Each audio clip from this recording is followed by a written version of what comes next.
आता सध्या आम्ही नर्मदा माईच्या कुशीमध्ये आहे आणि हे वा वा, हे काय मागचं दिसतंय ना, मागचं नर्मदा माईचे पात्र पहा, किती सुंदर असे दिसतंय.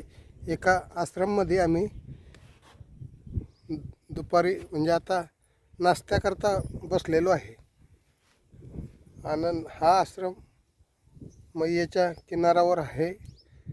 नर्मदा हर हर नर्मदे असं विकार करून घोषण करून आम्ही नर्मदा परिक्रमा करण्यासाठी निघालेलो आहेत.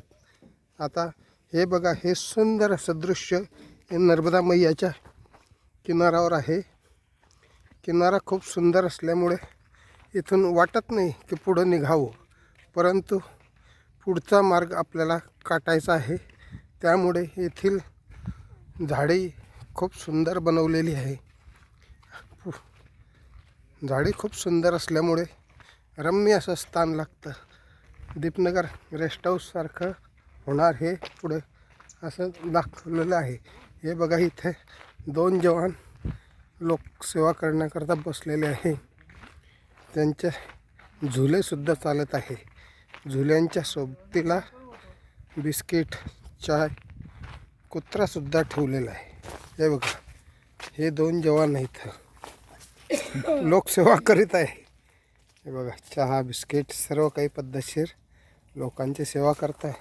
येणाऱ्या जाणाऱ्यांची खूप सेवा करीत आहे. हे आमचे बिढार, हे सोबत न्यावे लागते, खांद्यावर बसली. ही आमची नर्मदा मैया आमच्यासोबत पायी चालत असते. दोघं मिळून साथ करीत असतात. हे इकडं वर आहे. हा वरचा प्लॅटफॉर्म आहे. तरी फोटो काढू ना. हे बघा, नर्मदा मैयाचे दृश्य इथून अलग दिसणार आहे. सुंदर असं येडं येतं खरी, तू पाय तर खाली गलीच्या. हे पाय,